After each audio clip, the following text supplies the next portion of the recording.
welcome to the Rod and Rain show. I'm Al Rod, And Lady Rain here. and today we will be discussing the Scream series. We're going to rank them similar to what we did with Saw, and we're going to rank them from what we feel was the worst installment all the way to the best. So, Well, that's what you're gonna do. I'm gonna be. Oh, I'm sorry. Go ahead. I'm gonna be doing what was like the least tolerable to the most tolerable, because they're all just not necessarily great movies to me. Okay. So my ranking is like which movies could I just not stand, all the way up to like which ones can that work for me, could I tolerate? Okay. Instead of worst at best, because I'm like I don't really want to call any of them the best. So. Okay, so Gonna be. I guess Rain has already given away what she thinks about this series About as the a franchise, whole. She yep. does not think this is worth shit. Apparently, it's not one of my favorites for like horror time watching. Okay, not your cup of tea. It's entertaining, but yeah, we'll get into it. Okay, so we'll let you go. We'll let you go first. I'm really anticipating, your opinions. So, but yeah, I'll start with my number 6. In the number 6 spot for me, and I guess this is going to be a little controversial. I don't know, because it seems to me within the fan community, this particular installment is held in pretty high regard. But I think this one is fairly overrated, and it's Scream 2. I think Scream 2 is the worst of the Scream offerings. I don't know if I can say definitively so, because there's maybe one or two other installments that there are elements of it that I have kind of a strong dislike for, but Scream 2, just across the board, it was just a big meh to me. Like when I was younger, it was one of my favorite just movies. Not even just talking within the Scream series or whatever, but when really, yeah, it was just one of my favorite movies to watch and rewatch. Scream 2? Scream 2 was just entertaining as hell to me. Wow, and I want to watch a movie today. Let me watch Scream 2. But I was a kid, so it's like, this was what? Even still. Yeah, I mean, I hear you, but it's like I was just into, like, I had a moment where I was like really into all that, like, all of the like teen horror stuff. Okay, like, all right. If that was like a genre you were feeling, I guess. Yeah, like wow. Like Scream, The Faculty. I Know What You Did Last Summer. Yeah, like those just hit at a time where it's like my like pre-teenage brain was just like locked into that for whatever reason. So yeah, Scream 2 was like around that. It hit around that same time, and I was just into it. But like watching it now, and this is like, I want to say we watched it last year, and I think that was the first time where I was like, oh, that movie didn't hold up as much as I think we thought did watch it did. them last year. I think we watched them last year. Yeah. And that was the first time where I was like, that didn't hold up. And then watching it again a few days ago, I was like, this really doesn't hold up. Because I think the big thing is like I like a lot of like the setup. Randy's always entertaining. Dewey is always like a cool character to watch. Mm-hmm. But it's like some of the stuff going on within like the college environment, Sid and her new boyfriend. It's like he's just there solely to be a red herring. He's not a character. The Mickey reveal, and then the reveal of Billy's mother being a Ghostface. I just thought it was just not. It didn't have impact, and it just felt like the motivation wasn't that strong to me. It just 2 was just a dud to me, and I just for the life of me, I do not understand why the Scream fanatics are so enthusiastic about that installment in particular, and they're so down on Scream 3. I don't get it. But I mean, so much I want to say to respond to this, but I gotta wait. But like I can get into like when I get to 3, I can get into like what obviously fans were reacting to about that in terms of their dislike. But I just think thematically, Scream 2's kind of weak, and it's a lame movie to me. Even like taking into consideration the satire that's included or whatever, that just wasn't enough to hold it up. So yeah, Scream 2's at the bottom for me. So Scream 2 was in my toss-up of what was going to take my bottom slot. Okay. It was in my bottom slot for the majority of our viewing until we got to Scream 5. Scream 5 is in my bottom spot. Okay. Because it was the most infuriating viewing experience out of all the movies we watched. Out of all the screams while we were watching them, it was the movie that I was feeling stabby just watching the movie.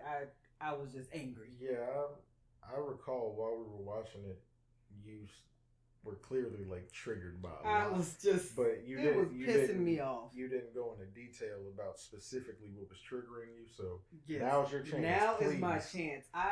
Scream 5 made me so mad that I actually picked up the notebook to start writing down all the shit that was pissing me off. I wasn't taking notes for any of the other screens we had watched up to that point. But when we got to 5, I just got so mad that I was like, I have to write some shit down. Because I did not want to forget it. I wrote shit down for 6 too, but that's because Scream 5 made me pick up the notebook. But none of the others leading up to it made me just so until 5. So yeah, I didn't like I feel like the killers were just immediate giveaways to me. I didn't like that. It didn't really feel like a whodunit of like who could it be. Like Richie gave me killer vibes from the beginning. Amber gave me killer vibes from the beginning. Like it just was, there wasn't, like, I knew they were trying to throw in some other people as some red hair. I'm like, there was never, I knew it was Richie. I knew it was Amber. And it just, like, so it took the mystery out of it for me, first of all. And I feel like one part of Scream that I can kind of appreciate is, like, if you haven't seen them before or haven't seen them in a while, I guess, there is that whodunit element to it where you're like, man, who could it be? Who wants these people dead now? Especially after Scream 1. You're like, who else is keeping this shit going? But, like, you get to Scream 5, and I'm like, look at this dude. It's this guy. Like, he gave me killer vibes. Amber was killerish from the beginning because she was just trying too damn hard to seem like the caring friend. That pissed me off. I wrote down poor Dewey because how Dewey went out just pissed me off. Like, the dude should know by now, just you need to shoot. Like, why he walked away and then was like, oh, that's right, I gotta go back and shoot him in the head. I'm like, you should have did that automatically, Dewey. This ain't new to you. Like, that was frustrating. What else did I write? I didn't like how there were multiple opportunities, like in the climax, where the shit could have just been ended and Sam was like just hesitating to like kill people.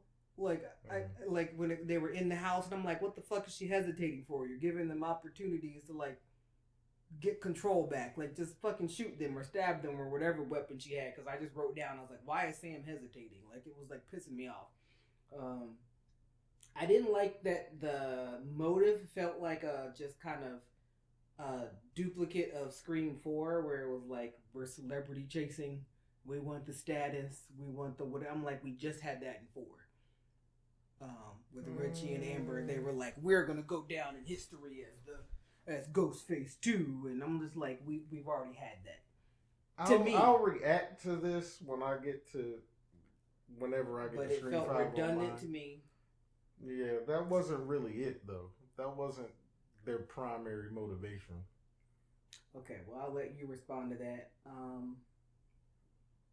I didn't like that they just kept giving Amber opportunities to talk. I know that's a part of the Scream thing, like, you know, the killer's gonna monologue, but I'm like, shut the fuck up. I hated Amber a lot in this movie. She made me mad.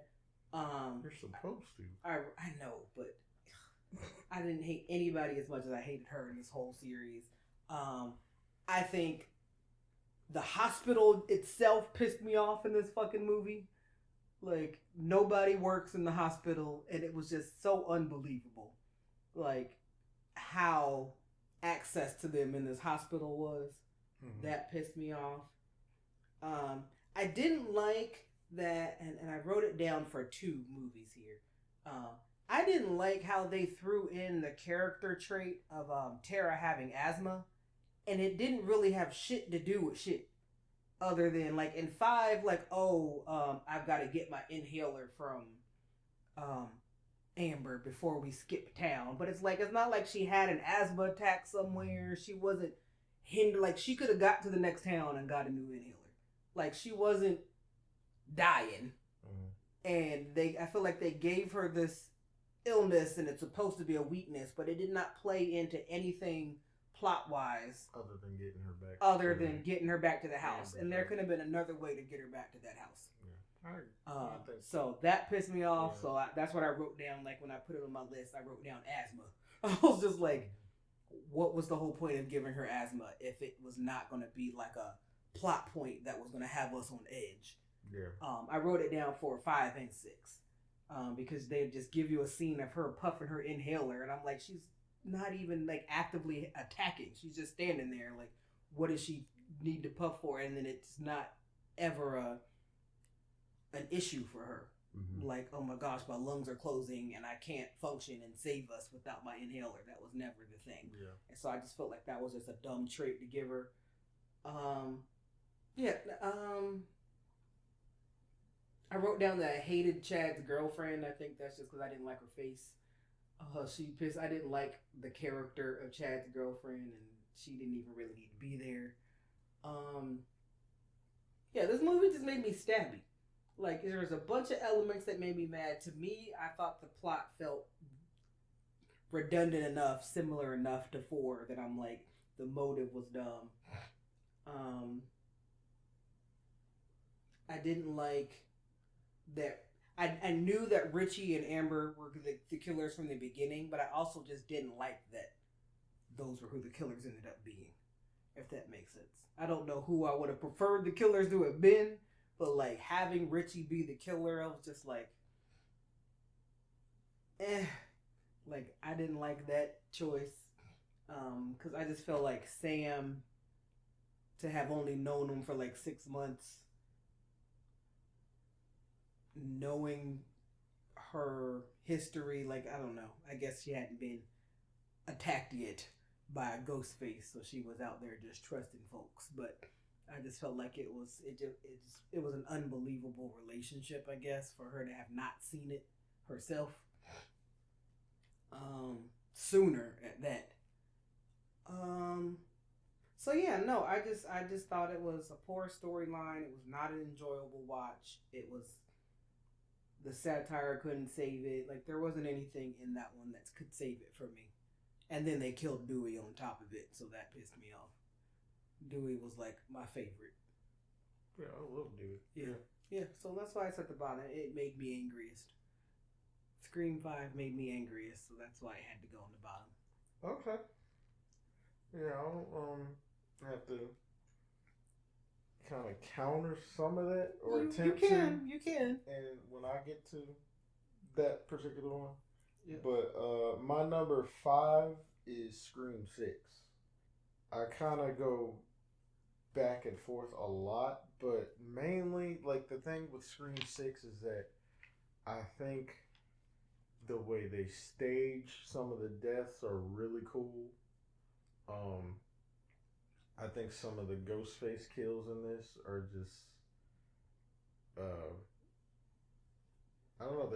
They're brutal, but it's just like they. I feel like even though they didn't film in New York, they they used that particular environment um, to their advantage to really give us something different. Um, like that scene in the bodega, I thought was like like it was very tense. Mm-hmm. Like seeing Ghostface like Using a shotgun. using a shotgun was just stabbing, different. yeah. The scene at the subway on the train was just like really a cool moment of like high tension. But um, But it's number 5 on your list. it's number 5 on my list because when I think of the movie as a whole, this didn't do anything. Like it wasn't even. I don't even think this movie said a whole lot. And this was the movie that solidified to me that they cannot wring much else out of this franchise because Scream 6 just felt so empty by the end of it. Like there's there's nothing else to really say unless you're going to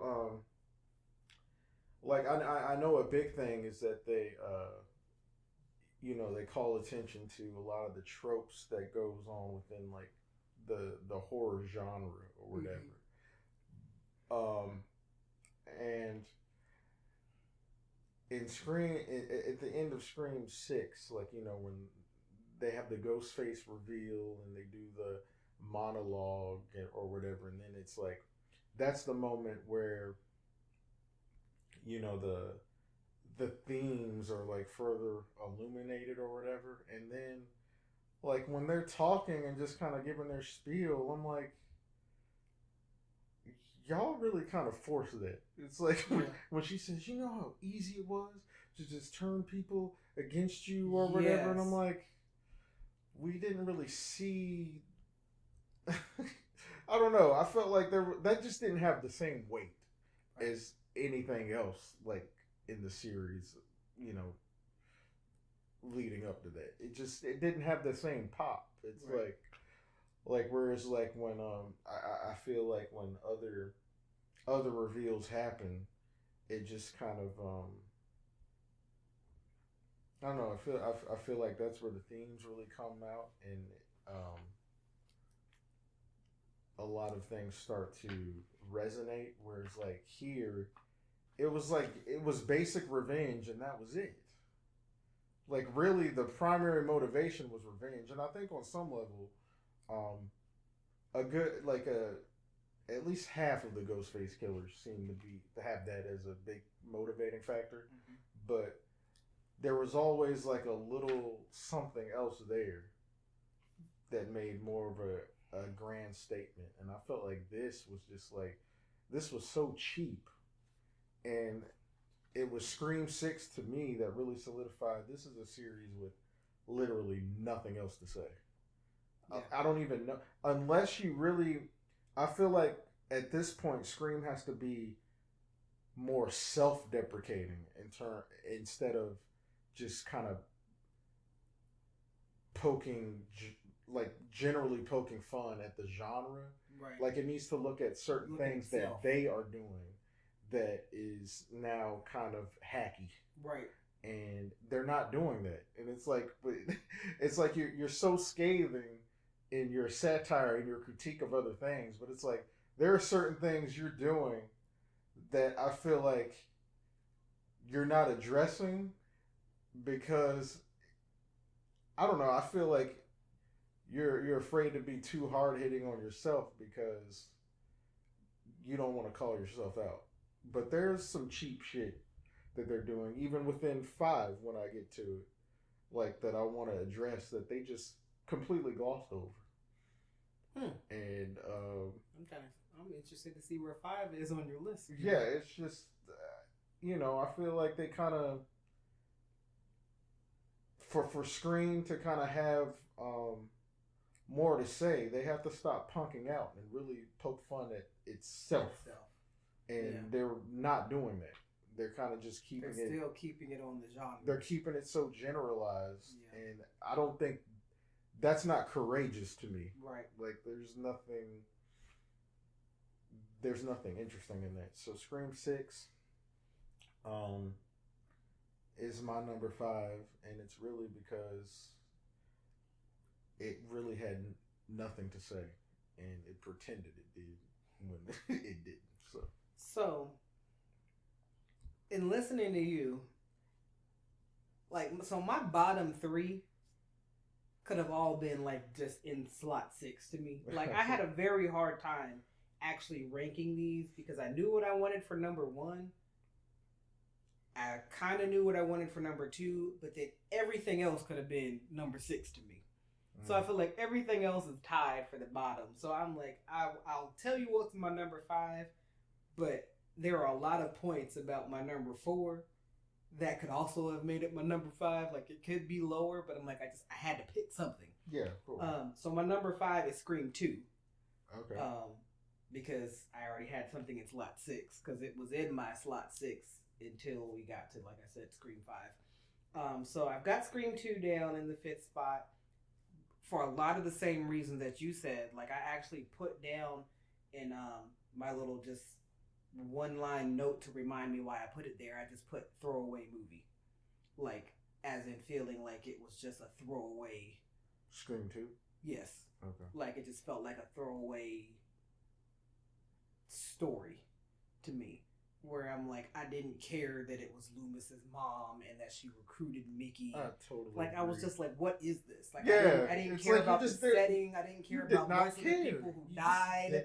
I did not care. Yeah. And so I'm like, just throw it all away. Like that's how I felt about it's like Scream some 2. of the scares are like kind of cool, like some of the kills are, but it's like, you know, I didn't care about the college setting. I didn't care about the sorority shit. I didn't care about that dumbass boyfriend, like you said, that they were putting there just to make you think he was the killer. Exactly. But yeah, I also didn't care about Cotton, because did we see Cotton in Scream 1, or we just heard his name? I think we saw him on TV. Okay, but that was like the only mention of him, right? Because like when he showed up in 2, it took me a moment to even realize like, who the fuck is this? Who was that guy? Like, who is Cotton? They're like, oh, this is the dude that Sydney's mom messed with, and I'm just like, wait, where was all of that? Because of course they just talk about it in Scream. Yeah. But there's no context to it visually, so I'm just like, wait, what? And then they bring him in, and then you're like, well, maybe he is. It's like, I hate the false red. I hate it. And I just felt like that whole movie, I did not care. And so I wanted it in spot 6, but it just didn't. I wasn't angry watching it. I was just kind of blah watching it. So that's why Scream 5 went to the bottom, because it just got me so damn hot and triggered. But Scream 2, I was just like, I don't care about this movie. Yeah. Like, it's on, and, you know, don't want Sydney to die, but other than that, I'm like, what is this? Yeah. Yeah, kind of same with me, man. Like, it's at the bottom of my list, and I want to say, like, when I was younger, I think I just kind of liked watching it, and now that I'm older and I just look to get more out of things, it's like, this movie's not giving me much. It wasn't. And it did give me one point of anger. It just triggered my mind. That fucking scene in the car crash, when this bitch was like, I just gotta know who it is. And when Sydney was like, I was talking about how Sydney pissed me off with going back to the car after the car crash. Oh, yeah. And she was like, I gotta know who it is. And I'm like, no, the fuck you don't. If you going back, you need to kill him immediately. Oh, yeah. Like, that pissed me off. I'm like, that just didn't feel like a Sydney decision. Like, for Sydney to have been on the run, knowing that people are trying to kill her. Yeah. But then she's going to be like, I'm going to go back and I need to go see who it is, knowing he ain't dead. Right. Because you surely didn't get the gun off the windshield and shoot him.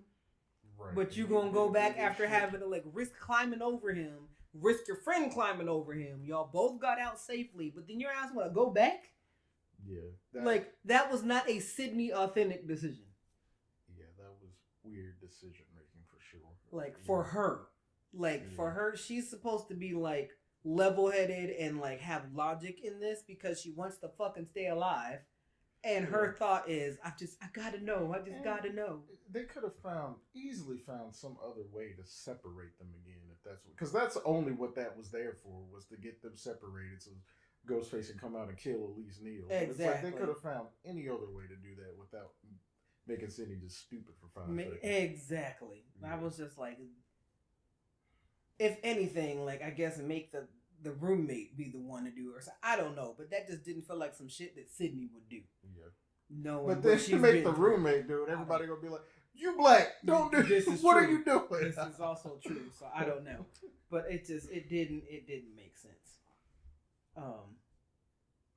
Or she could have like pulled the mask off of him while she was climbing over him or some shit if you really wanted to know. But like to be safely out of the car, away from him, and be like, let me put myself back in harm's way. Yeah.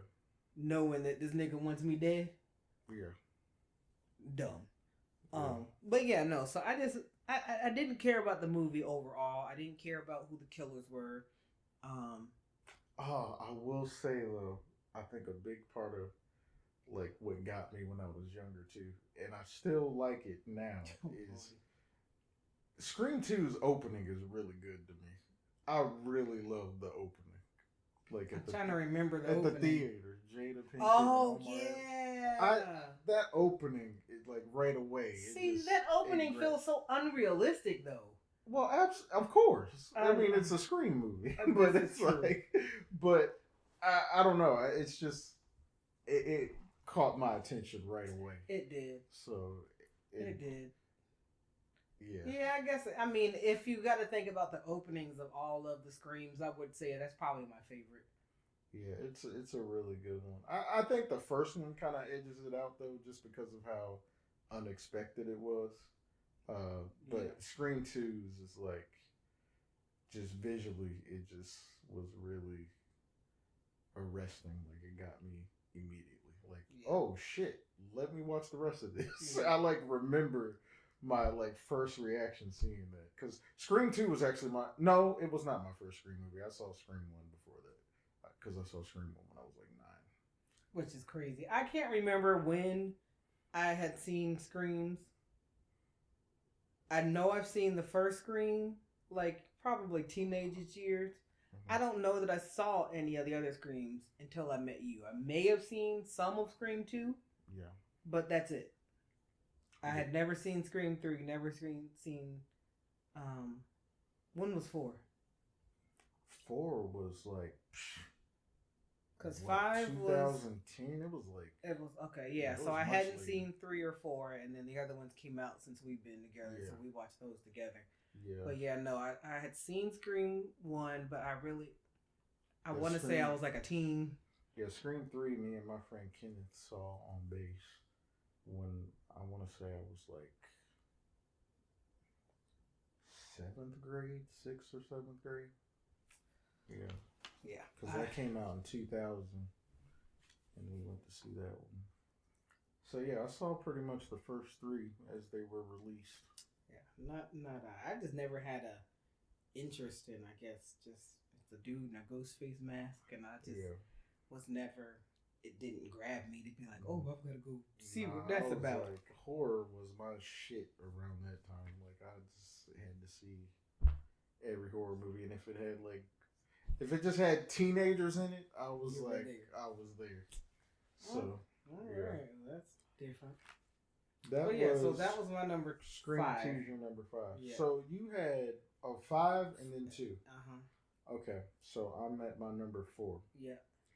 My number 4 is Scream 2022. Scream 5.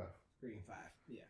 So, this is my number 4, and there's a lot I like in this one. I like the new cast. I actually like the new cast quite a bit. I wish some of them had a little more to them, but I like Sam. Yeah, I like Sam, her younger sister. Like I Mm-hmm. really like them. I think they play very well off each other, and I feel like the rest of the characters are solid. They're not like wholly unlikable or anything. I just wish there was just a little more to them. And but I will say, like, just to counter some of the stuff that you did uh bring up. What was so yeah, like you said, you didn't like the idea of Richie being a killer. You thought Richie and Amber were too obvious and stuff. Yeah. And um, I think the movie itself is trying to kind of put that in your face anyway, though, because it's like soon as he sits down with Dewey, Dewey's telling him like he's your love interest. He's Yeah. definitely like because you just look at the title, it's just Scream, and there's a reason this is Yeah, it's called like we're Scream. revisiting. It's like one. they're literally going back and like doing the same structure We are from that recycling. first Yeah. film. Yeah. So it all of that kind of plays Very into true. that. Yeah. And you said also that the you felt like the Ghostface motivations were kind of a retread of what they did in 4, and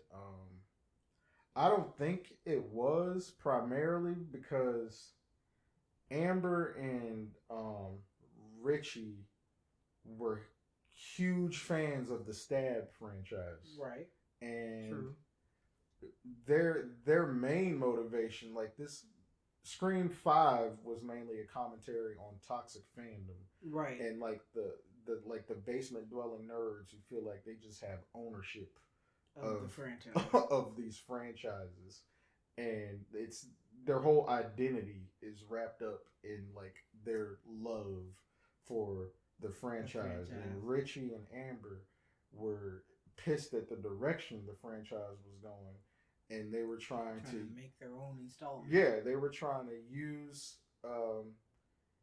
They were basically trying to create a real world scenario that would inspire another Stab movie to get it back on track. And they just lucked into, oh, Billy Loomis had a daughter. Pretty much. And now my boyfriend's her boyfriend too. Yeah, I'm just explaining stupid. how I it know, is different. But I'm like, it's not the same exact. And then I want to know, like, when she told Richie that her dad was Billy Loomis, because I feel like she probably wasn't just walking around telling people that. Yeah, I can't remember. I have to go back and look. They were only that did kind of catch me. I'm like, how did he know she was his daughter? For him to put this whole thing in, like, it, I don't know. I felt like there are some holes in the story because Tara didn't even know, and Tara had to get stabbed to end up in the hospital to get Sam to show up in town. And I'm like, I find it hard to believe that she's just telling her boyfriend of 6 months, my dad was a serial killer. Yeah, I mean... And then for him to be dating Amber, who's in town being best friends with Tara, but Tara and Sam have been separated for 5 fucking years. Yeah, I just bought... Of course, I'm over here overthinking the fucking Scream movie, but... No, I think you just have to be willing to buy that she would tell him something like that. Like, he was just clearly in the know about, like, her taking meds and all kinds of shit. True, but I'm like, if you knew he was like a stab fanatic, like, how did she not know he was a stab fanatic? Because I don't know that I would have told him that my dad's Billy Loomis if I knew he was like a stab. Like, that just seems... But she didn't know that. I know, but how didn't she for him to be the toxic fan that he was? Because he would be purposefully hiding it from her. That's dumb. like you worked together. I'm pretty sure they were sleeping. Like, I just don't know how you. Yeah, I mean, he's like didn't have that shit like on like toxic fans got posters, figured like they got everything. So he just didn't have any evidence of him being a Stab fan. He's not gonna give that away. Like that's a. But this is a guy who actually. He has intent to actually carry out some fucked up shit. Right, but do you think that he had intent? Like, so he always had a plan of I'm gonna make a stab movie. I'm gonna make stab movies better again, right? Yeah. And so he just lucked in to dating I don't Billy think it was. Loomis. I don't think Like, it was how luck. would he have known that? How would he know to go find Billy Loomis's daughter to put his plan in motion? I have to go back to the movie, but I think he explained how. I'm like, how did he find Sam? I think know she was Billy Loomis's daughter. I think he explained that. I do. I have to. I can't tell you the exact explanation. It's like but that no, was all in his plan. It wasn't I'm just, gonna go date Billy Loomis's It wasn't daughter. just chance. Like, he didn't just happen to find this girl. I just want to know how he would go about finding her, as if she's just out advertising, "Hey y'all, I'm Billy Loomis's daughter." Yeah. Like, he'd have to know she was that for him to then go be like, all right, I've got to go woo my way in. But she's not just walking around announcing that to people, I'm sure. Sure. Hey, I'm Sam and Billy Loomis, serial killer. That's my dad. And then, like, like, how do you find that information? You out there checking birth records and shit? Like, Billy Loomis, did you have a daughter? I don't know. Anyway. Yeah. Yeah. But so go ahead. I'm sorry. Yeah, this is my number. This is number 4. It's my number 4, and I think it's just fitting because there's stuff that I like about it, but then there's stuff that I just found lacking. I felt like Sydney was really forced in this one. I feel like they didn't find a clever way to bring her back. I agree. I don't know that they needed to bring her back. They didn't. And this is part of the thing where I feel like Scream could really be more self-deprecating and poke at itself, because, like, yes, you're calling this Scream and you're kind of following certain models that are happening now, where it's like, okay, like with Halloween. Mm-hmm. Okay, it's Halloween, except they're ignoring all the previous continuity in there. Mm-hmm. And they're pretending, just giving it a whole they're pretending everything after that original Halloween doesn't exist. Didn't happen, right? We're just kind of picking up from the original. And the only reason they're doing that is because they just feel like the fans are so attached to Jamie Lee Curtis. They think Jamie Lee Curtis is the secret sauce. And it's like, you have Halloween Kills. People aren't really that into it. Mm-hmm. I didn't mind Halloween Kills. We gotta do those next. I thought the Halloween 2018 was actually kind of weak, personally. And then you have Halloween Ends. Everybody hates it. So was it really worth it? Was it worth it? Is she that much of a secret sauce? I actually preferred the Rob Zombie Halloween. I did too. But it's like, look, in Scream is doing the same thing. You bring a legacy character like Sid back, except the way you bring her back is just so flimsy. It's so tacked on.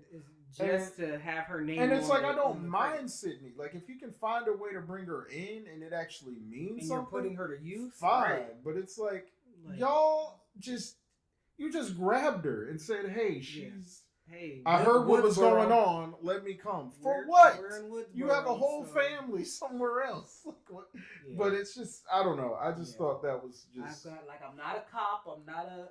It was terrible. Not an assassin. Like, what do you need to bring me in for? Yeah. I just thought and it's like, I don't mind Neve Campbell. Like, awesome. Like, but it's just, find a better way to include her if you're gonna have her. Right. It just felt like. That was not. And it's like the movie that, like, Scream doesn't even address that. And that's like so in your face. Like, but it's like they don't even touch that. Well, actually they do. They kind of like address, we're bringing back legacy characters, blah blah blah blah blah, and all that. But yeah, they put it in their thing. Yeah. But you don't do shit with her. You're bringing her back. Yeah. To what? Yeah. So that's one big part that kind of bugged me. Like, when I was watching it again, I was like, Sid really feels tacked on to this. Like, she's not doing shit. Yeah. Yeah. Yeah, like I'm sitting here thinking, like, what did she do in that movie that we needed her there to do? It's like you halfway don't need Gail, but I can understand her presence because killings happen. She's gonna want to report on it. She's gonna want to report on it. It's material it's for her content. Yeah. Sid, nah, I don't know. Nah, I don't. I felt like. I mean, yeah, it's like shit happening in Woodsboro. She may feel some kind of like, but she has no responsibility real ties to about Woodsboro. it. But I'm just like, she's done with that. Yeah, so that was a. And I'm sure she doesn't want to put herself back in that danger now that she's got a fucking family. Yeah. She's got a husband. She's got a life. I'm not gonna go throw myself back in. The nigga ain't after me. He after Sam and Tara. Like, why am I gonna show up? Yeah, but I liked Amber as a killer. I thought she was cool. Richie, like I understood him, I guess, but it's like he like it didn't feel like in their reveal, it didn't feel as like pointless as like Scream 6 and Scream 2. Like I think those are some of the worst Ghostface reveals. Yeah. In the series by far. I agree. Yeah, because it just didn't do anything. Yeah, you're like, okay, and? Yeah. So yeah, like a big part of my dislike with Scream 5 is that, like, I just don't. I think Sid was just really forced into that, and but I do like the new character additions to the franchise. I thought they were cool, and yeah, that's really your number 4. It's kind of like middle of the road, and I think it's appropriate there. All right. So, while we have these movies in different spots, we do have the same bottom 3. Because my number 4 is Scream 6. Your number 4 is Scream 6. Okay. Yeah, so we have the same movies in our bottom 3. They're just in different spots. Okay. And again, all of my bottoms could have been number 6.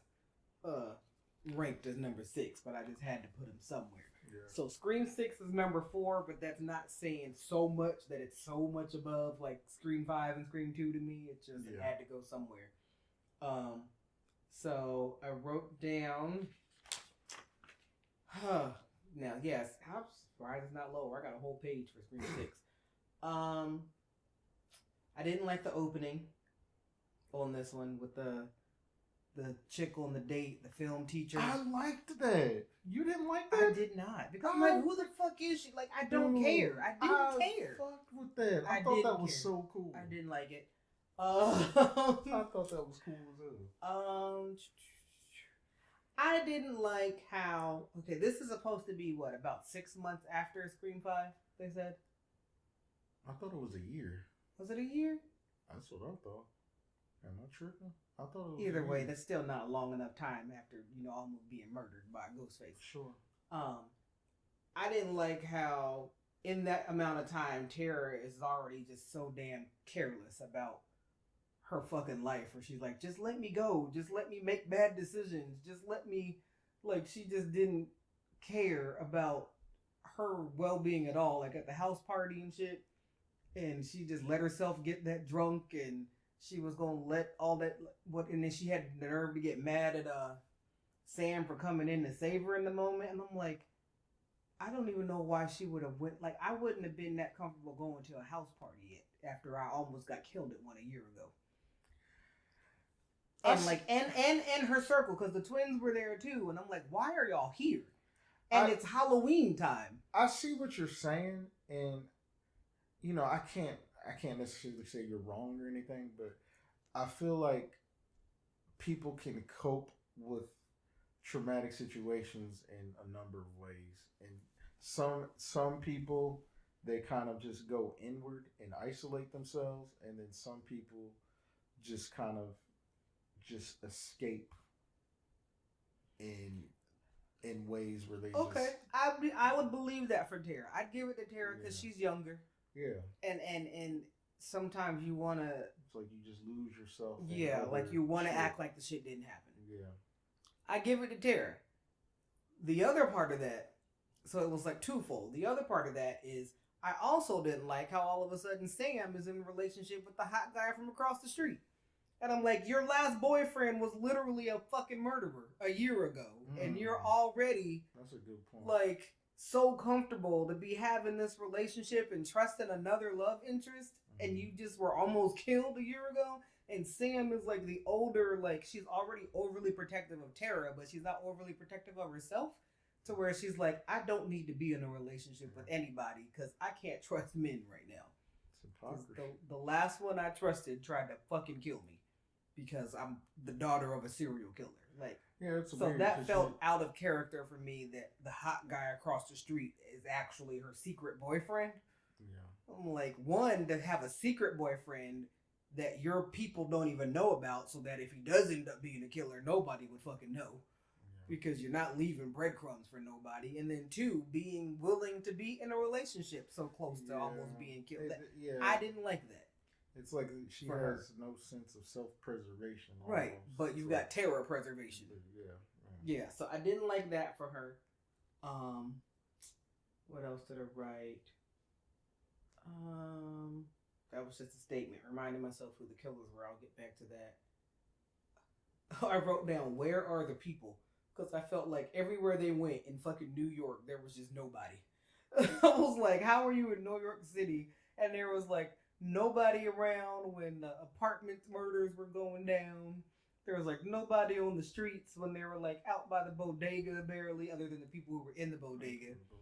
Yeah, the people in there. But I'm like, y'all are in New York fucking City and there are never witnesses. Ever. Like, no people at all in New York. That pissed me off. What's her name? She got stabbed up in front of her house in Scream 5.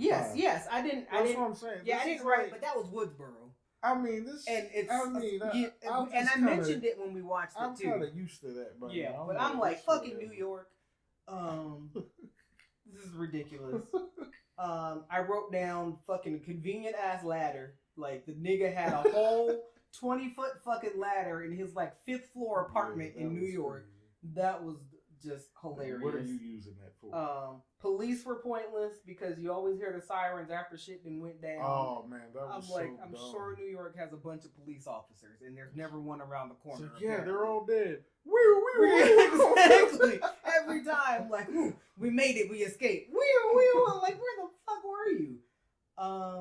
I put Butterfingers with guns. Because nobody could seem to hold on to a gun long enough to actually shoot somebody. Fuck. I already did Scream 6, right? Yeah. That was something. Go ahead. You can keep going. I don't mean to interrupt. No, you're There fine, was something fine. I forgot to bring up, man. Go ahead. This is a I was going to say something that just pissed me off in this particular movie is that these victims take severe punishment in Scream 6. Oh, I mean, this might be tied to what I'm about to say. Some of the worst stabbings. This might be tied to my next point. And these people are just fine. The entire core four survived. I wrote down the twins didn't die. Crazy. And I was just like, not only that, but fucking Mindy's ass was running when the whole showdown was over. Oh my I'm God. like, you got stabbed in the gut multiple times on the subway, and you are running like you shouldn't be in like you were just in the. How did you even get discharged from the hospital with those fucking? They killed Chad 5 times. Chad should have been. Chad should be gone. And they make it a point to show how brutal it is. Yes, so it's like I know they hit arteries. Like that knife, I know where the heart is, and that knife went where the heart's at. You should be dead. Yeah, Scream 6 gets a big. Nobody died. Yeah, like the I felt like the set pieces were creative enough to keep it from like last place, but the stakes are like none when you're doing that amount of damage to people, and then they're just you're almost making them superhuman again. It's like you can't do that. People have to die, it's like or don't have them get stabbed in like lethal ways. Yeah, it's like you can't do like have the balls, man. Like kill Gail. Well, or you gotta kill somebody. Yeah. Somebody. Like, for you to come back and be like, hey, I called the hospital, Mindy and Gail are going to be all right. What? God, man. How? Yeah, that was weak, dude. That was weak. I'm sorry, that was How? weak. And what was the whole point of giving Gail a boyfriend to do nothing but die? Nothing. Like, I don't even think did he have a line? He had a line like when he picked up the phone. He was like, he says it's the killer. Like, and he just delivered that line with like that no was not urgency. concerning. Like that. Like, I would have hung up and called 911. The voice we heard when Gail had the phone had to be the same voice he heard. Why are you so calm? But what kills me is, you're dating Gail Weathers.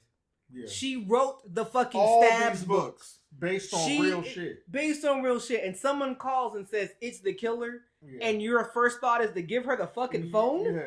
Exactly. Yes. Like, why are you not hanging up and calling 911? Hey, someone's after Gail Weathers. Here's our address. Fucking ridiculous. And he was a black guy. Yeah. I'm like, sir.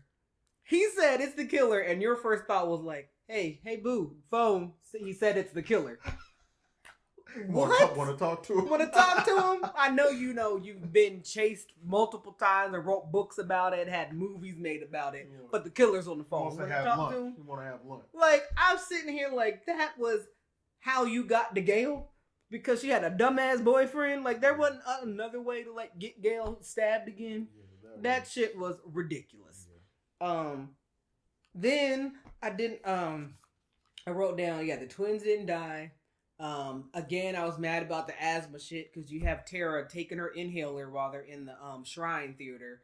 For what? Like, I forgot about that. Yeah, she just randomly takes a puff of her inhaler. I'm like, nothing's going on right now. First of all, it was just like, yeah, they failed to make her asthma a thing. Yes, it's like, if you're gonna give her asthma, then she needs to be able to, like, not fight back because she's having an asthma attack. She needs to be in the middle of a battle and she can't get to her inhaler, and so now she's at risk of dying either from asthma or the killer because she can't get to her shit. Yeah, they don't. But she's just standing around in like a transition scene, taking a puff of her inhaler, but she's breathing just fine and she's not under duress. And I'm like, they do such a poor job. There was no point in giving her asthma. Generating tension from her asthma. Like, they should have made it more present. They should have made it like while she was hanging off the shit in the theater or something, she couldn't breathe. And she was like, I need my inhaler, and I dropped. Like, it was not it was a non-issue. Yeah. She just had asthma. Yeah, you just forget after a while. Yeah, and I think they did at least 2 scenes where she took a puff of her inhaler in this movie, and they were at 2 very just dull ass moments in the movie. But there's never a point where, like, there's like a high tension moment, and like, she can't breathe or something. Yeah, she's never in a moment of attack. We've seen the times we saw her use her inhaler, she was just standing around. Yeah.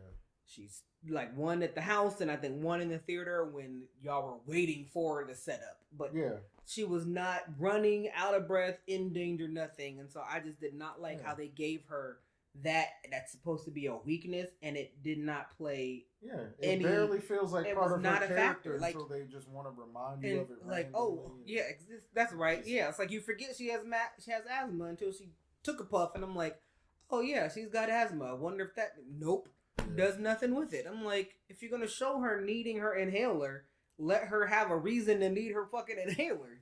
Yeah. Like, but not just, I feel short of breath. I'm just gonna go over to the foyer and take a puff of my inhaler right now because I'm just at home. Like, there was nothing going on. Yeah. And so I wrote that. That was dumb. Scream 6 is in slot 4, but I mean, it could have been slot 5. It could have been slot 6. Like, it's in the bottom.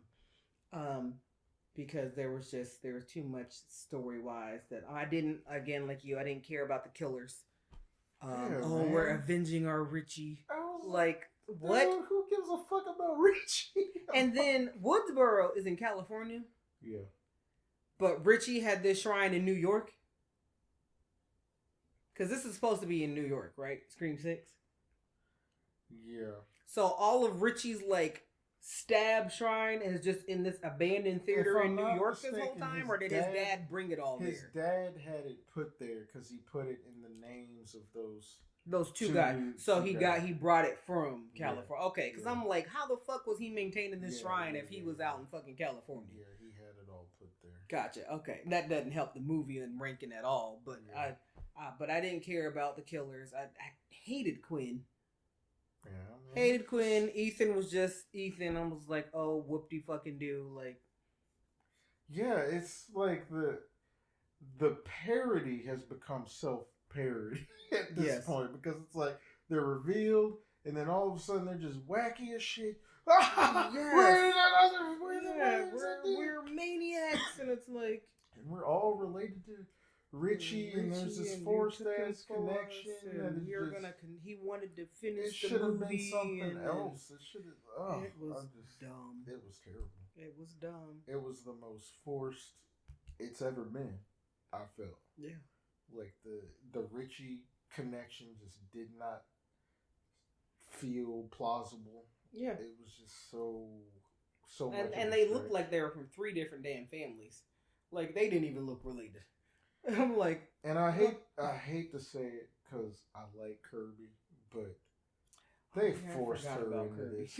Look, I'm sitting here like, oh yeah, I forgot about Kirby. Yeah, I was like, it's cool. Like, okay, we nice confirm she's not dead from what happened in Scream 4, but I don't know. I felt and then like you have to use dialogue to let us know where her connection is to this crew for her to even show up. Yeah, it's like, oh yeah, she was a senior when I was a freshman. It's like because we never saw y'all weren't in a movie together until this for us to know why she would even all of a sudden show up to investigate. Yeah. I mean, it was still cool to see her, but I'm just like, I don't know. Maybe that was a bit too much. Maybe that was a bit much. That if you're going to bring her back, I needed it to make more sense. Yeah. So 6 was my number 4. All so right. Now we're up to the top 3. Top 3. So at number 3, I have Scream 3. I used to be very lukewarm. I had a kind of a lukewarm response to Scream 3. But now it's grown on me a lot because mainly, like a big point of contention with Scream 3 amongst the fan community is that they felt like it was a little watered down because this was released in 2000 after the Columbine shooting. So there was all this talk about like not wanting to make it as bloody, as violent or whatever. And in some of the scenes you could see like certain there's a few moments where they kind of like cut away from some of the stabbings and stuff.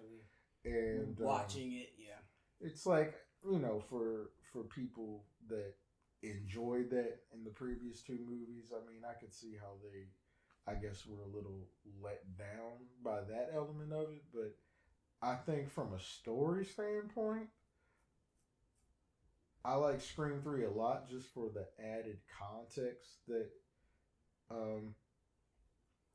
that it delivers in terms of just like the history around Sid's mom. Because really, I think in Scream 3 what you get is just the origin of a lot of what put things in place or set things in motion, and I think it goes in line with just the structure of trilogies, like trilogies that they have their stories kind of culminate in kind of just this third act where like there's a revelation that recontextualizes kind of everything that came before it, and I think it just fit because we see kind of like the origins of Sid's mom's promiscuity was because of the casting couch culture in her industry, and it's what led her to kind of sleep around and like led to the resentment Billy had because his mom stepped out of or just kind of walked away from her family because of his dad cheating. And it's like you just see the snowball effect that was just generated from how predatory the industry was. I wrote a note that I was going to share like after we did the whole ranking where I was like, basically none of these movies would have existed if Sid's mom wasn't sleeping with everybody. Like we would have no Scream if Sid's mom wasn't out there just sleeping with folks, because made Billy mad. He went mad, Seriously. and her mom went mad. His mom went mad. Like, And it's like, so seriously, her mom is the reason we have Scream altogether. And like that abandonment in Billy's household, like it made him mentally unstable. Exactly. It started all this shit. Yeah. So I just thought it was actually really cool. I think it's one of the most underrated entries in the series. So I love Scream 3. I think it's written fairly well. I know like maybe the Roman reveal doesn't do a whole lot for people, but I think when it's revealed who he is, it adds a lot. Yes. So I agree. Yeah. I like Scream 3. I like Scream 3 too. So it's not my number 3, actually. That's how much I like it. Oh, okay. My number 3 is Scream 4. Okay. I don't have any real notes down for Scream 4. I just wrote down, I wrote Cousin Killer, Celebrity, and Charlie.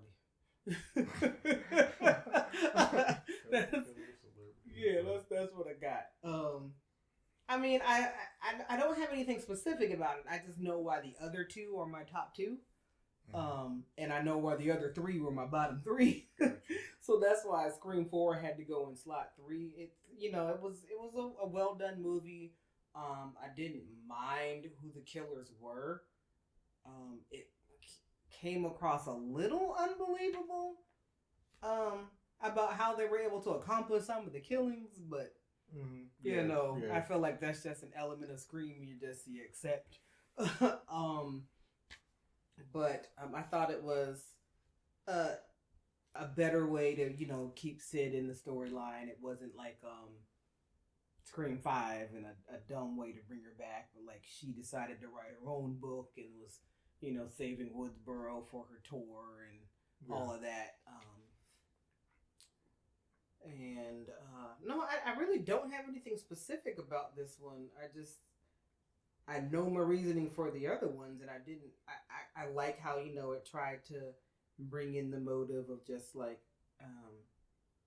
like people trying to chase their celebrities. Like, I'm not going to amount to shit. How can I make myself famous? Oh, I know. I'll kill some people. Like, I want that. And especially when I'm related to somebody who's now got some notoriety off of murders, bad shit happening. It's like, hey, maybe I can keep it in the family and make it my thing. I liked Kirby in this movie, in Scream 4. Yeah. Same. I enjoyed her. I actually enjoyed Charlie until I found out he was the killer. But I liked his character. I did too. In there, I really didn't like how they were pushing so hard for you to want to think that it was old girl's boyfriend. Yeah. I thought that was like, okay, you're trying too hard, so I know it's not him. Yeah. Although he really gave you the vibes of like, man, you fucking did it. Sure. But yeah, so there's that. I did not like fucking Deputy Judy. Pissed me off in this movie. She was annoying, and she was a funny, sly little thing. She was funny, but I'm like, what are you doing, Judy? Like, you and them damn lemon squares. Like, what are you doing? Ease into some of that Dewey. Oh my gosh. Yeah, so that do the Dewey with Dewey. Man. So she was not a favorite for me in there, but I did enjoy the movie. I did enjoy how they used Sid and Gale, and how they kind of like how Gale went rogue because Dewey was like, "You're not a cop.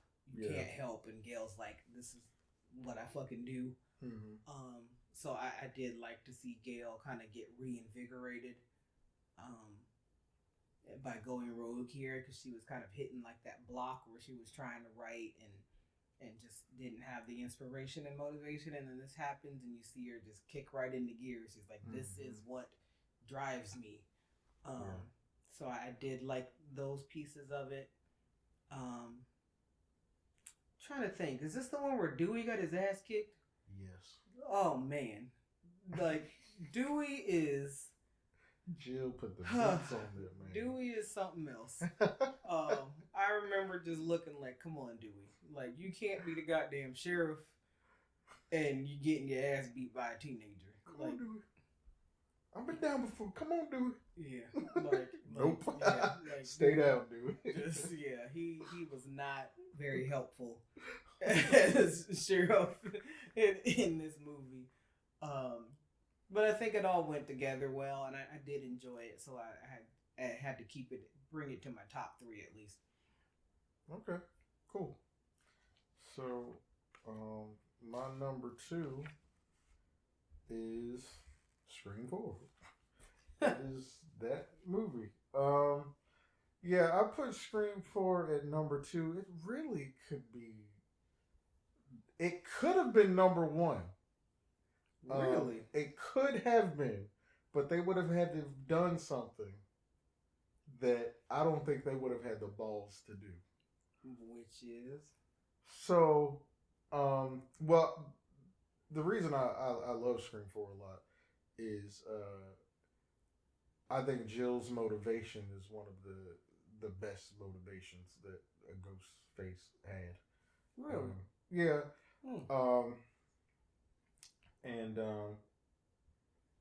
I mean, we've had kind of renditions of kind of like Charlie's motivations, but I think Jill's in particular is I feel like it was ahead of its time because we just live in a society where I know Jill specifically says for people to achieve notoriety, I mean, you don't need to be good at anything. You don't need talent. You just need fucked up shit to happen. Yeah, I to like that they put that message in there. And I think you can broaden it to like, some people don't even. I mean, they don't have to have like traumatic, fucked up shit even happen to them. Like they can make it up. You can just put bad in the world and just be notorious for it. Like you see how much just hate generates so much engagement. Mm-hmm. And you could just be spewing lies, hatred, negativity, and you just get so much just attention around it. Yeah. And I feel like Scream 4 was kind of ahead of its time in that aspect because it was like that's where we were going, and that's ultimately where we are. It's like, when did that one come out? I want to say it was like 2010, maybe. Really? Wow. Yeah, it was really ahead of its time. It was way ahead of its time because that is exactly where we went. It's wow. It's like you don't have to put out good. You just have to have some. You just have to have done some shit around you. Yeah. And it's like the cameras come running, and I like that the movie didn't end where a typical Scream movie ends. Like we have like an extended conclusion, like at the hospital, and I know how triggered you were, just how unrealistic. Oh my god! but I didn't even talk about the ending of that shit.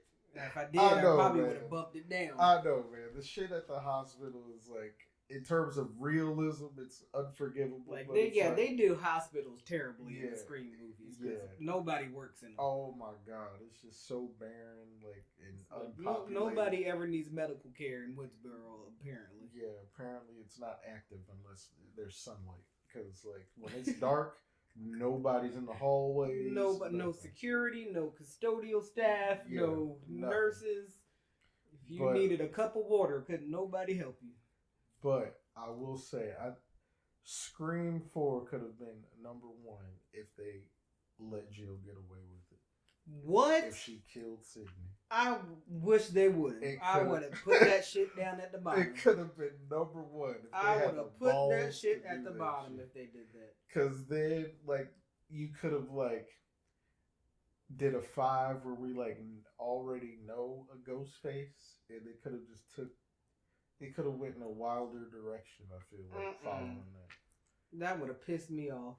Because Yeah. I hated her after I found out she was the killer. If they let her get away with it, it would have just took it over the top Mm-mm. and had the balls to kill Sydney. What? That would have been like, whoa, What? now y'all ain't playing.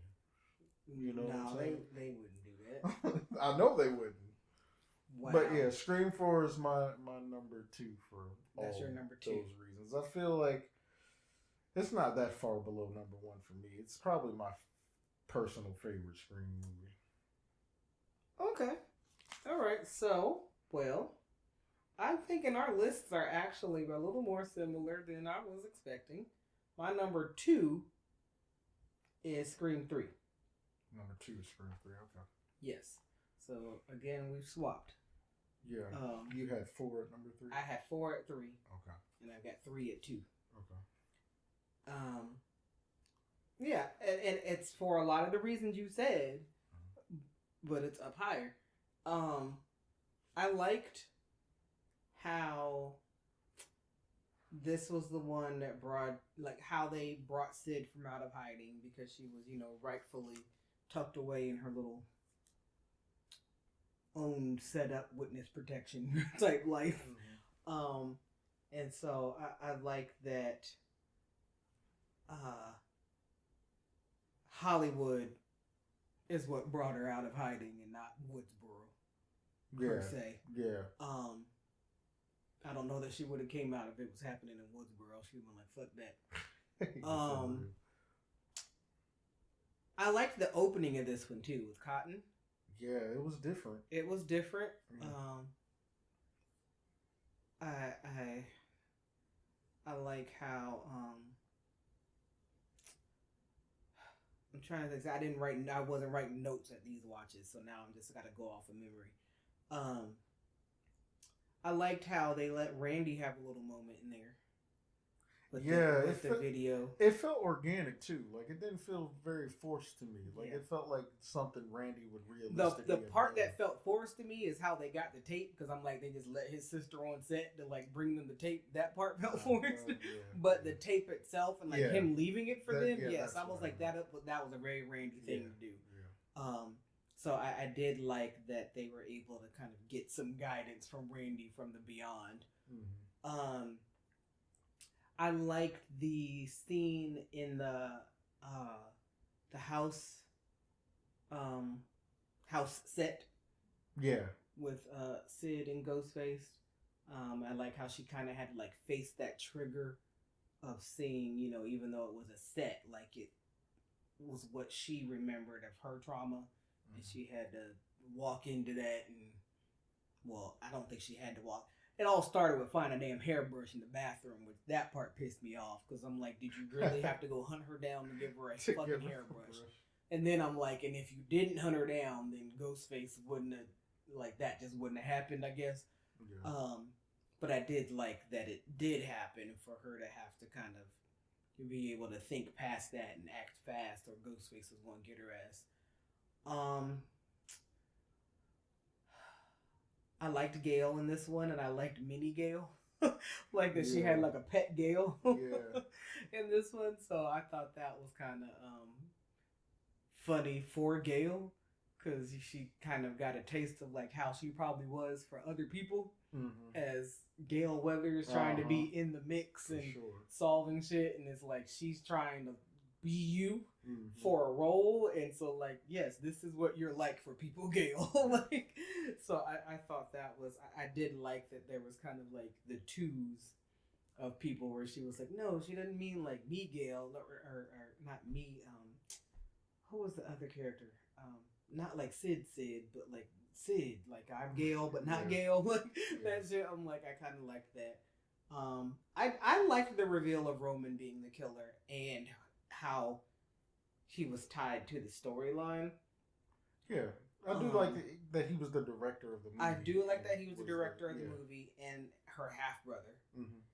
And I too, like you, like how they brought in the history of her mom, because at first I was like, what does her mom have to do with this, and why is this even, being tied back to Sid? But then you get that backstory that takes you back to just how we even got Scream as a franchise at all.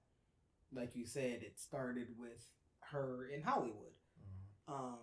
So I thought that was clever that it was the half brother who had all this knowledge that Sid didn't have about her own mom, and she was out here holding her mom probably up in this high regard, not realizing she had this whole other life that kind of set up everything that happened to her since Scream started.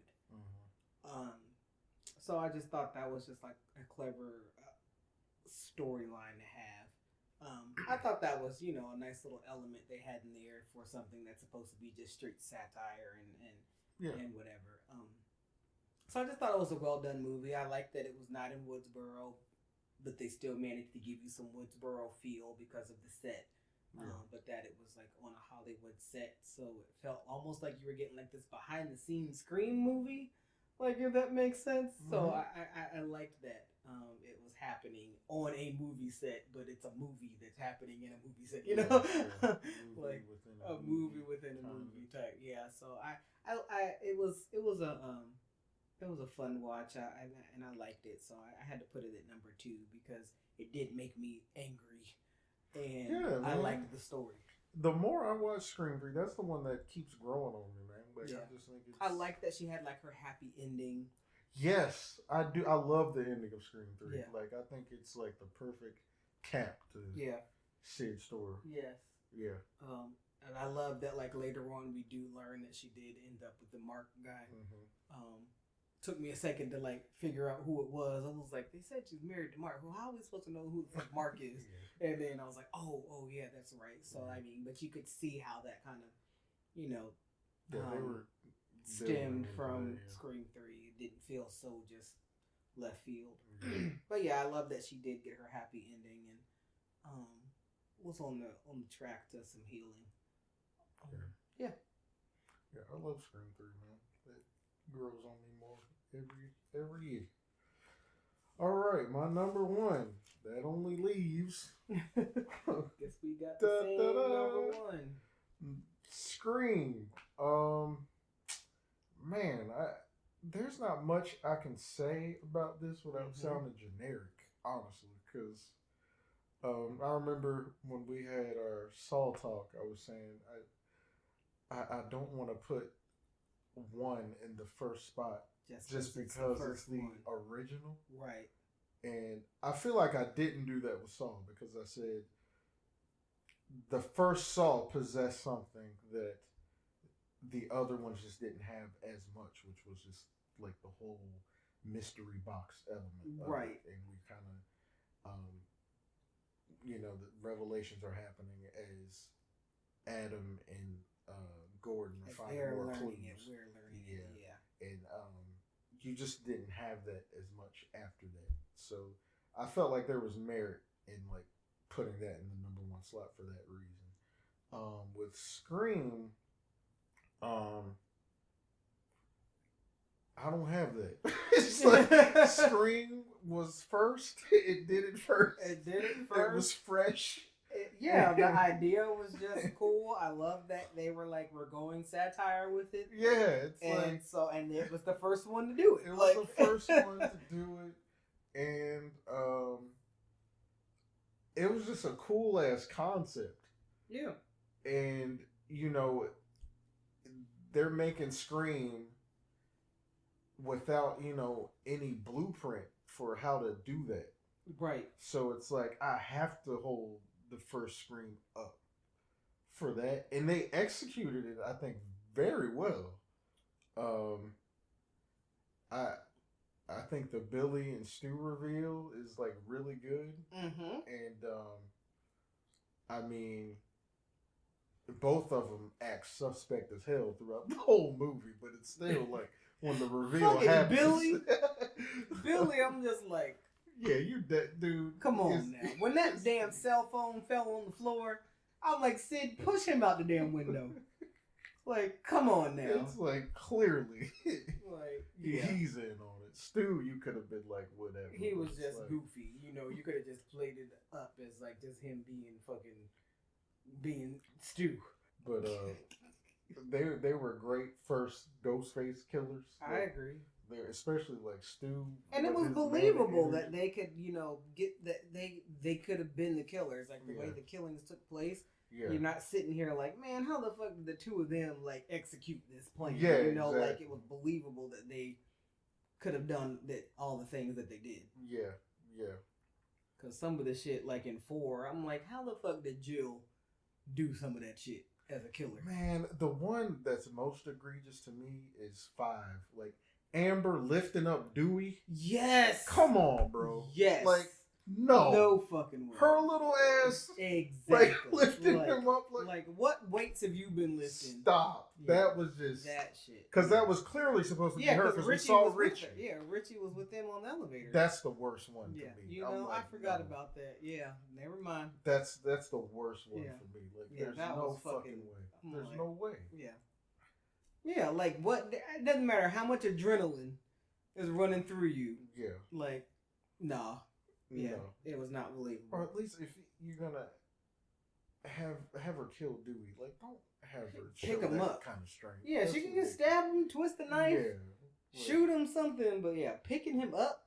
Like y'all should have swapped them for that scene. Like if it was Amber Amber could have been there as the supportive friend. Yeah. It's like I could buy Richie doing that. Little ass Amber. Yeah. No. That is a no for me. Yeah. But Scream. It did it first. Scream hit it first. And the funny thing is, Scream's number 1 on my list, and it's the only one that I didn't put like a little keyword note next to, because it's kind of like you. It's like it's because it's Scream. Scream. That's why it's number 1. I just couldn't even give it a little like quick little blurb of why. I'm like, it. My boyfriend's a killer. That's what I put as my reminder. I was like, my boyfriend's a killer, and then I wrote Billy and Stu, and I'm like, that's it. That's all you really need to know. That's why it's number 1. It's just because it was just it was the first to do it. It did fresh. It well. Everything about it worked. Yeah, I loved the motive. I loved all of the characters together. I loved who the reveals were. The satire was clever. Like, I love Randy. Fucking Randy was like my favorite. I love Dewey. Yeah. Like, just the introductions to everybody. It's the OG, man. You just can't go wrong with the OG. It's really that simple for me, man. I feel like I'm punking out, but it's like this is the second franchise where it's like the first one is number 1, but I'm like, you can't. It's the OG. Yeah. It did it first, and it did it well, so you reward it. Yeah, but no, Scream is my number 1 as well for your same reasons, because they did it first. Yeah, there was one last little thing I wanted to add, but I think Scream is still the one that holds up, and I don't think 4 did enough to put it above it. Right. Even though I like 4 a lot. I liked 4 a lot. I liked 3 a lot. But yeah. Yeah, I think 3 is kind of perceived to be the black sheep of the franchise, and I just don't think it deserves that at all. Especially when Scream 2 is so much worse. I don't know why people hold up Scream 2 like it's like. I agree. Scream 2, I could skip it. Scream 2 is not sacred. I could skip Scream 2 and be just fine. Yeah. And I think that list is pretty reflective of my exact thoughts. Close. I don't think I felt the need to switch anything up. I'm glad I moved 6 down to the bottom of 3. Yeah, I think we didn't disagree too much as far as reasoning. I think I just countered some of what you said about 5, but I think generally your criticisms about it are valid, because I had some of the same issues. I think just my biggest issue was Sydney just felt like a lazy inclusion. The way they chose to include her was, they could have done it with a little more finesse, I guess. I agree. So yeah, This was there's another that. fun one. It was, I'm glad and we did this one. I don't know how I feel though about Scream 7. I don't I need to know more because I don't know what they're gonna do because yeah, it's like I don't have enough Jenna information. Ortega's not coming back. Melissa Barrera, Sam, she's not in it. Yeah, like who are going to do the I don't know subjects then? what this story is. Like, Yeah, I like don't who's know the what ensemble then? I don't. I know Sydney's back. They didn't confirm that Gail is back Well, yet. that's but crazy. There was talk about Gail. How is Sid back? I Like, so don't- then who's the fucking ensemble? I don't know what. Is the it going to be story is. Sid and her And family? then, like, I don't know how you just dump those characters. How do you just dump the twins after you kill them? They for made 2 a movies? big deal about being making this sure core they four. lived. Right, and they And lived. then you just the next movie they're just gone. You have literally no core 4 at all. It's weird. Yeah. I don't know what they do with it. Yeah, I was like, are y'all doing some dumb shit or like going back in time or some shit? Like doing some not full prequel shit, but like are you jumping back somewhere of like, hey, while this was happening in New York, some shit's going down with Sid, or that would be kind of odd because this franchise hasn't done anything remotely like that before.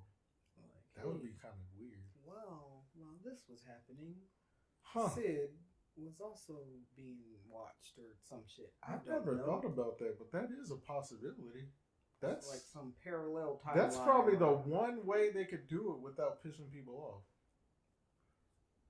But it's like I don't know. We had like all this Ghostface shit going on concurrently. That's what I'm saying. Yeah, that would be that's so what I'm saying. weird. Especially like they've already talked up that like Sid saved her and Mark went to a blah blah. Yeah. Unless you're continuing it. Yeah, because like, they did say that in 6. Unless you're continuing it and it's like someone found Sid from the toxic fandom world or some shit, and now they're after her or whatever to avenge whatever. I don't know. But yeah, you know what? There actually is a lot this series still can do. I don't think so, but we'll see. But boy, this is gonna be the real test because 6 to me kind of solidified that there ain't much else. Yeah, they were grasping. They really were for 6. I'm like, whoa, because like the whole monologue thing is kind of what I look forward to. At the end of Scream movies, I hated it. I always look forward to it because it's like, to me, that's where the themes are kind of crystallized, and we kind of get a sense of what the movie is really about. Right. And 6, it was just so underwhelming. I'm like, that's the best you got? We made people be mean to you? That's it? Right. Yeah. Oh, wow. Yeah, we made the internet. And it was we made the internet hate you, and it was so easy. Yeah. I'm like, okay. Yeah, that was fucking dumb. Yeah, that was weak sauce. Yeah. So yeah, we'll see what happens. Yeah. So that concludes our Scream ranking. Scream chat. So what are we gonna do next? We really should think about that. We'll find a franchise to do next. Just stay tuned. We'll make sure it's one where we can have interesting conversation. And yeah, this is Rod signing off. Rain saying good night. Good night.